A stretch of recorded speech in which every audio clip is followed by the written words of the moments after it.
ஓம் சாந்தி.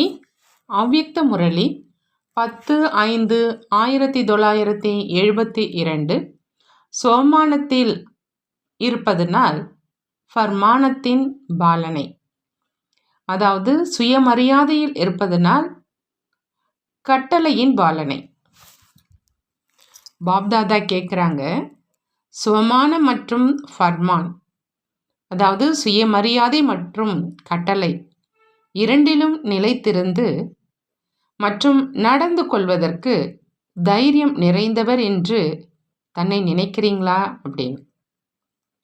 சுவமானத்திலும் எப்பொழுதும் நிலைத்திருக்க வேண்டும் மற்றும் கூடவே கட்டளைப்படியும் நடந்து கொண்டே இருக்க வேண்டும். இந்த இரண்டு விஷயங்களிலும் சரியாக இருக்கிறேன் என்று தன்னை நினைக்கிறீர்களா? ஒருவேளை சுவமானத்தில் நிலைச்சிருக்கல அப்படின்னா கட்டளைப்படி நடப்பதிலும் ஏதாவது குறை ஏற்பட்டுடுது. ஆகையினால இரண்டு விஷயங்கள்ல தன்னைத்தானே யதார்த்த ரூபத்துல நிலைத்திருக்க செய்து எப்பொழுதும் அந்த மாதிரி நிலையை உருவாக்கணும். தற்சமயத்துல புருஷோத்தம சங்கமேகத்தின் பிராமணர்கள் உங்களுடைய உயர்ந்ததிலும் உயர்ந்த சுவமானம் என்னவாக இருக்குதோ அதுல நிலைச்சிருக்கணும். இந்த ஒரே ஒரு உயர்ந்த சோமானத்தில் நிலைத்திருக்கிறதுனால விதவிதமான தேக அபிமானம் தானாகவே மற்றும் சுலபமாகவே முடிவடைஞ்சிடுது. சில நேரம் சேவை செய்து கொண்டே மற்றும் தன்னுடைய முயற்சியை செய்து கொண்டே மிக சிறிய ஒரு வார்த்தையின் தவறை செய்திடுறாங்க. அதன் மூலமாகத்தான் பின்பு அனைத்து தவறுகளும் ஏற்பட்டுடுது. அனைத்து தவறுகளின் விதை ஒரு வார்த்தையின் பலகீனம். அந்த ஒரு வார்த்தை எது? சோமானத்தில் இருந்து ஸ்வ என்று வார்த்தையை அகற்றிடுறாங்க. சுவமானத்தை மறந்துடுறாங்க. மானில் வர்றதுனால ஃபர்மானை மறந்துடுறாங்க. அதாவது மரியாதையில் வர்றதுனால கட்டளையை மறந்துடுறாங்க. கட்டளை என்ன? சோமானத்தில் நிலைத்திருங்கள். அப்படின்னா மரியாதையில் வர்றதுனால கட்டளை முடிவடைஞ்சிருச்சு இல்லையா? இந்த ஒரு வார்த்தையின் தவறு ஏற்படுறதுனால அநேக தவறுகள் ஏற்பட்டுடுது. பின்பு மரியாதையில், அதாவது ஆணவத்தில் பேசுறது, நடந்துக்கிறது, செய்கிறது எல்லாமே மாறிடுது. அந்த மாதிரி ஒரு வார்த்தை மட்டும் துண்டிக்கப்படுறதுனால உண்மையான நிலை என்னவாக இருக்குதோ அதிலிருந்து துண்டிக்கப்பட்டுடுறாங்க. அந்த மாதிரி நிலையில் வரும் காரணத்தினால என்ன முயற்சி மற்றும் சேவை செய்கிறாங்களோ அதனுடைய ரிசல்ட்டாக அதிக உழைப்பு செஞ்சிருந்தும் பிரத்யட்ச பலன் குறைவாக கிடைக்குது என்பதுதான் வெளியாகுது. வெற்றி மூர்த்தியாக ஆக விரும்புவது, ஆனால் அவ்வாறு ஆக முடியாமல் போயிடுது. வெற்றி மூர்த்தியாக ஆகாத காரணத்தினால மற்றும் வெற்றியை அடையாத காரணத்தினால பின்பு அதனுடைய விளைவு என்ன ஆகுது? கடுமையாக உழைக்கிறாங்க. ஆகினால கொஞ்ச காலத்தில் களைப்படைஞ்சிடுறாங்க. உற்சாகம் குறைந்து குறைந்து சோம்பேறித்தனம் வந்துடுது. மேலும் எங்கு சோம்பேறித்தனம் வந்துடுதோ அங்கே அதனுடைய மற்ற துணைவர்களும் சுலபமாகவே வந்துடுறாங்க. சோம்பேறித்தனம் தன்னுடைய அனைத்து கூட்டாளிகளுடன் சேர்ந்தே வருது, தனியாக வர்றது கிடையாது. எப்படி தந்தையும் தனியாக வர்றதில்லை, தன்னுடைய குழந்தைகளோடு சேர்ந்தே பிரத்யட்சமாகிறார், அதே மாதிரி இந்த விகாரமும் தனியாக வர்றது கிடையாது, துணைவர்களுடன் சேர்ந்தே வருது. ஆகையினால விகாரங்களின் பிரவேசம் ஆகிறதுனால அநேக கட்டளையை மீறும் காரணத்தினால நிலை என்னவாக ஆகுது? ஏதாவது விஷயத்தின் ஆசை நிறைவேறாமல் போயிடுது. ஒரே ஒரு வார்த்தை துண்டிக்கப்பட்டதின் காரணத்தினால் தானும் திருப்தியாக இருப்பதில்லை, மற்றவர்களையும் திருப்திப்படுத்த முடியல. எனவே எப்பொழுதாவது தன்னுடைய முன்னேற்றத்திற்கான முயற்சி செய்கிறீங்க அல்லது சேவைக்காக ஏதாவது திட்டம் தீட்டி நடைமுறையில் கொண்டு வரீங்கன்னா, திட்டம் தீட்டும் மற்றும் நடைமுறையில் கொண்டு வரும் நேரத்திலும் முதல்ல தன்னை சோமானத்தில் நிலையில் நிலைத்திருக்க செஞ்சு பின்பு ஏதாவது திட்டம் தீட்டுங்க மற்றும் நடைமுறையில் கொண்டு வாங்க. நிலையை விட்டுட்டு திட்டம் போடாதீங்க. ஒருவேளை நிலையை விட்டுட்டு திட்டம் தீட்டுறீங்கன்னா என்ன ஆயிடுது? அதில் எந்த சக்தியும் இருப்பதில்லை. சக்தி இல்லாமல் அந்த திட்டத்தின் நடைமுறையில் என்ன பிரபாவம் இருக்கும்? சேவை அதிகமாக செய்கிறீங்க, விஸ்தாரத்தையும் அதிகமாக செஞ்சிடுறீங்க. ஆனால் விதை ரூப நிலையை விட்டுடுறீங்க. விஸ்தாரத்தில் போகிறதுனால சாரத்தை அகற்றிடுங்க. ஆகையினால இப்பொழுது சாரத்தை அகற்றாதீங்க. விஸ்தாரத்தை உள்ளடக்கணும் அப்படின்னா சார சொரூபத்தை உருவாக்க தெரியாதா? குவான்டிட்டியில் சென்றுடுறீங்க அப்படின்னா தன்னுடைய குவாலிட்டி வெளியாகிறது இல்லையா? அளவில் செல்றீங்க, ஆனால் தன்னுடைய தரம் வெளியாகிறது கிடையாது. தன்னுடைய மனநிலையிலும் எண்ணங்களின் குவான்டிட்டி இருக்குது. ஆகையினால சேவையினுடைய ரிசல்ட்டில் கூட குவான்டிட்டி இருக்குது, குவாலிட்டி இல்லை. முழு மரத்தினுடைய ரூப விஸ்தாரத்தில் ஒரு விதை தான் சக்திசாலியானதாக இருக்குது. குவான்டிட்டியின் விதையில் ஒன்றாவது குவாலிட்டி உடையதாக இருக்குதுன்னா இந்த விஸ்தாரத்தில் விதை ரூபத்தினுடைய சமநிலை இருக்குது என்று அப்படி கிடையாது. தரமுள்ள சேவை செய்கிறீங்களா? விஸ்தாரத்தில் செல்வதனால் மற்றும் மற்றவர்களுக்கு நன்மை செய்து செய்து தன்னுடைய நன்மையை மறந்து விடவில்லையே. எப்பொழுது மற்றவர்களுக்காக அதிக அட்டென்ஷன் கொடுக்குறீங்க அப்படின்னா தனக்குள்ளே டென்ஷன் இருக்குது இல்லையா? அதை பார்ப்பது இல்லையா? முதல்ல தன்னுடைய டென்ஷன் மேல் அட்டென்ஷன் கொடுங்க. பின்பு உலகத்தின் அநேக விதமான டென்ஷன்கள் என்னென்ன இருக்குதோ அதையெல்லாம் அழிக்க முடியும். முதல்ல தன்னைத்தானே பாருங்க. முதல்ல தன்னுடைய சேவை செஞ்சீங்கன்னா மற்றவர்களுடைய சேவை தானாகவே நடந்துடும். தன்னுடைய சேவையை விட்டு மற்றவர்களுடைய சேவையில் ஈடுபட்டு விடுவதனால நேரம் மற்றும் எண்ணத்தை அதிகமாக செலவழித்துடுறீங்க. இந்த காரணத்தினால் என்ன சேமிப்பாக வேண்டுமோ அதை சேமிக்க முடியல. சேமிப்பு ஆகாத காரணத்தினால அந்த போதை, அந்த குஷி இருப்பதில்லை. இப்பொழுது சம்பாதித்தோம் மற்றும் இப்போதே சாப்பிட்டோம் அப்படின்னா அது அற்ப காலத்திற்கானதாக ஆயிடுது. மற்றும் எது சேமிப்பாக இருக்குதோ அது எப்பொழுதும் உடன் இருக்குது. எனவே இப்பொழுது சேமிப்பு செய்வதையும் கற்றுக்கொள்ளுங்கள். இந்த ஒரு ஜென்மத்துக்காக மட்டும் இல்லாமல் 21 ஜென்மங்களுக்காக சேமிக்கணும். ஒருவேளை இப்போது சம்பாதிச்சிங்க மற்றும் இப்போதே சாப்பிட்டுட்டீங்கன்னா எதிர்காலத்தில் என்னவாக ஆவீங்க? இப்பொழுது சம்பாதிச்சிங்க மற்றும் இப்பொழுதே அனைவருக்கும் கொடுத்தீங்க என்று அப்படி இருக்க வேண்டாம். சாப்பிட்ட பிறகு உள்ளடக்கம் வேண்டும், பின்பு அனைவருக்கா கொடுக்க வேண்டும். சம்பாதிச்சோம் மற்றும் மற்றவர்களுக்கு கொடுத்து விட்டோம் என்றால் தன்னுள் சக்தி இருப்பதில்லை. என்ன கிடைத்ததோ அதை அனைவருக்கும் கொடுத்துட்டேன் அப்படிங்கிற குஷி மட்டும் இருக்கும். தானம் செய்வதில் குஷி இருக்குது, ஆனால் அதை தன்னுள் உள்ளடக்குவதின் சக்தி இருப்பதில்லை. குஷியின் கூடவே சக்தியும் வேண்டும். சக்தி இல்லாத காரணத்தினால் தடையற்றவராக இருக்க முடியாது. தடைகளை கடந்து செல்ல முடியல. தடைகள் முழு ஈடுபாட்டை குலைச்சிடுது. ஆகையினால உள்ளடக்கும் சக்தியை தாரணை செய்யணும். எப்படி குஷியினுடைய ஜொலிப்பு முகத்தில் தென்படுதோ அதே மாதிரி சக்தியினுடைய ஜொலிப்பும் தென்படும். சரள சிந்தனையாளராக ஆகுங்க. ஆனால் எவ்வளவு சரள சிந்தனையாளராக இருக்கீங்களோ அவ்வளவே சகித்து கொள்பவராகவும் இருக்கீங்களா? அல்லது சகித்து கொள்ளும் நிலைதான் சரளத்தன்மையா?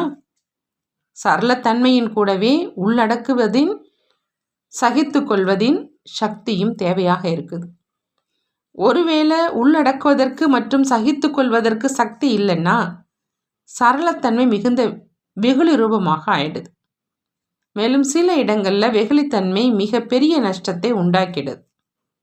ஆகினால் அந்த மாதிரி சரளம் உள்ளவராக ஆகாதீங்க. தந்தையையும் போலாநாத் அப்படின்னு சொல்கிறாங்க, அதாவது வெகுளியானவர்னு சொல்கிறாங்க. ஆனால் உள்ளடக்க முடியாத அளவுக்கு வெகுளி இல்லை. போலாநாத்தின் கூடவே சர்வ சக்திவானாகவும் இருக்கிறார் இல்லையா? போலாநாத் மட்டும் இல்லை, எங்கு சக்தி சுரூபத்தை மறந்து வெகுளியாக மட்டும் ஆகிடுறாங்கன்னா மாயாவின் குண்டடி பட்டுடுது. தற்சமயம் வெகுளித்தன்மையின் காரணமாக மாயாவின் குண்டடி அதிகமாக பட்டு கொண்டிருக்குது. மாயா எதிர்கொள்வதற்கு முன்பேயே நம்மை நமஸ்காரம் செய்திடணும். அந்த மாதிரி சக்தி சொரூபமாகணும். எதிர்க்க முடியாமல் ஆகிடணும். மிகுந்த எச்சரிக்கை உள்ளவராக, கவனம் உள்ளவராக, புத்திசாலியானவராக இருக்கணும். தன்னுடைய உள் உணர்வு மற்றும் சுற்றுப்புற சூழ்நிலையை சோதனை செய்யுங்க. ஏதாவது ஒரு சுற்றுப்புற சூழ்நிலை தனது உள் உணர்வை பலகீனமாக ஆக்கவில்லையே என்று தன்னைத்தானே பாருங்க. எப்படிப்பட்ட சுற்றுப்புற சூழ்நிலையானாலும் தன்னுடைய சக்திசாலியான உள் உணர்வு சுற்றுப்புற சூழ்நிலையை மாற்றத்தில் கொண்டு வர முடியும். ஒருவேளை சுற்றுப்புற சூழ்நிலையின் பாதிப்பு உள் உணர்வில் வந்துடுச்சுன்னா இதுதான் வெகுளித்தனம். நானோ சரியாக இருக்கிறேன், ஆனால் சுற்றுப்புற சூழ்நிலையால் பாதிப்பு ஏற்பட்டுடுச்சு என்று அந்த மாதிரி இருக்க வேண்டாம். எப்படிப்பட்ட விகாரம் நிறைந்த சுற்றுப்புற சூழ்நிலையாக இருந்தாலும் தன்னுடைய உள் உணர்வு விகாரமற்றதாக இருக்கணும். எப்பொழுது நாங்கள் பதித்த பாவனைகள் தூய்மை இல்லாதவர்களை தூய்மைப்படுத்தக்கூடியவர்கள் என்று சொல்றீங்களோ, எப்பொழுது ஆத்மாக்களை தூய்மைப்படுத்த முடியுமோ அப்பொழுது சுற்றுப்புற சூழ்நிலையையும் தூய்மையானதாக ஆக்க முடியாதா? தூய்மைப்படுத்தக்கூடியவர் சுற்றுப்புற சூழ்நிலையின் வசமாவது கிடையாது. ஆனால் சுற்றுப்புற சூழ்நிலை உள்ளுணர்வின் மேல் பிரபாவத்தை ஏற்படுத்துதுன்னா இதுதான் பலகீனம். ஒவ்வொருவரும் நான் என்னுடைய சக்திசாலியான உள்உணர்வு மூலமாக தூய்மையற்ற மற்றும் பலகீனமான சுற்றுப்புற சூழ்நிலை என்ன இருக்குதோ அதை அகற்றணும் அப்படின்னு புரிஞ்சுக்கணும். நீங்கள் அகற்றக்கூடியவர்களை அன்றி வசமாகுவோர் கிடையாது. ஏதாவது தூய்மையற்ற சுற்றுப்புற சூழ்நிலையை வர்ணனையும் செய்யக்கூடாது. வர்ணனை செஞ்சீங்க அப்படின்னா எப்படி பழமொழி இருக்கு, பாவத்தை பார்க்குறவங்க மீதும் பாவம் ஏற்பட்டுடுது. ஒருவேளை ஏதாவது பலகீன மற்றும் தூய்மையற்ற சுற்றுப்புற சூழ்நிலையை வர்ணனையும் செய்கிறீங்க அப்படின்னா இதுவும் பாவமே. ஏன்னா அந்த நேரம் தந்தையை மறந்துடுறீங்க. எங்கு தந்தை மறந்துடுறதோ அங்கு அவசியம் பாவம் நடக்கும். தந்தையின் நினைவு இருக்குது என்றால் பாவம் ஏற்பட முடியாது. எனவே வர்ணனையும் செய்யக்கூடாது. எப்பொழுது வாயிலிருந்து ஞான ரத்தனங்களை தவிர வீணான ஏதாவது ஒரு வார்த்தை கூட வரக்கூடாது என்று தந்தையின் கட்டளை இருக்குதுன்னா சுற்றுப்புற சூழ்நிலையை வர்ணனை செய்வதும் வீணானதாக ஆனது இல்லையா? எங்கு வீணானது இருக்குதோ அங்கு சக்திசாலியான நினைவு இருப்பது கிடையாது. சக்திசாலியான நினைவில் இருந்து ஏதாவது வார்த்தை சொன்னீங்கன்னா வீணானவற்றை சொல்ல மாட்டீங்க, ஞான ரத்தனங்களை தான் சொல்வீங்க.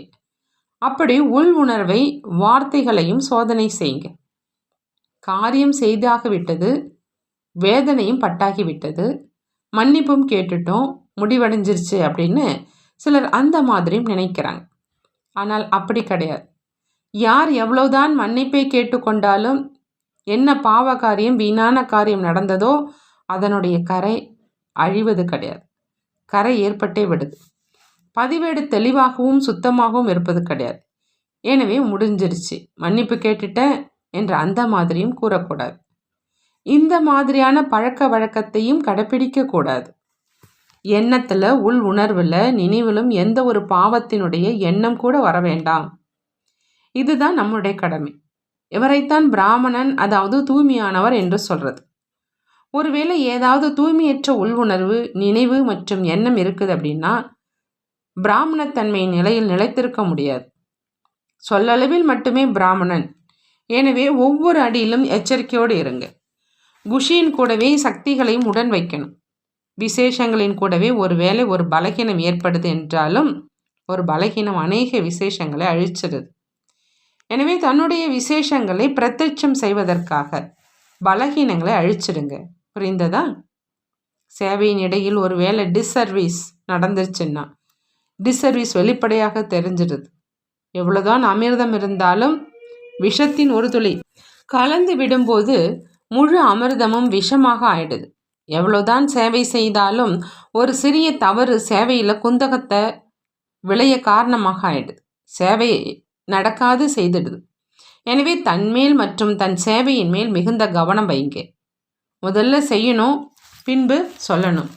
சொல்வது சுலபமாக இருக்குது, ஆனால் செய்வதில் கடின உழைப்பு இருக்குது. உழைப்பின் பலன் நல்லதாக இருக்குது, வெறும் சொல்வதற்கான பலன் நன்றாக இருப்பது கிடையாது. எனவே முதல்ல செய்யுங்க, பின்பு சொல்லுங்க.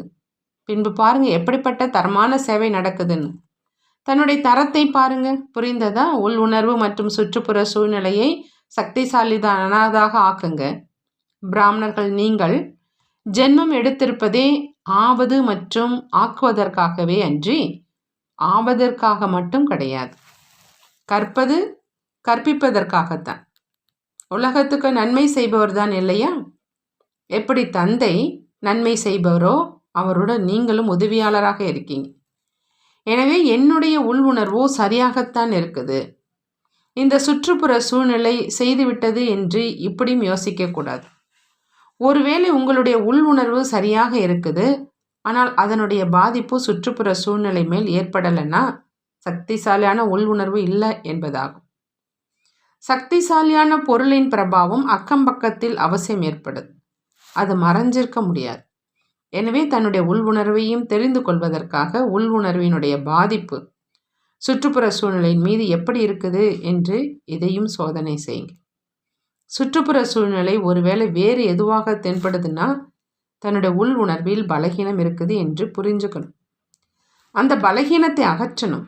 இன்றைய நாட்களில் நாலாபுறங்களிலும் உள்ள சேவையின் விளைவாக முக்கியமாக என்ன தென்படுது? வாத்தியத்தை இசைப்பதில் மிகப்பெரிய திறமைசாலியாக ஆகிட்டீங்க.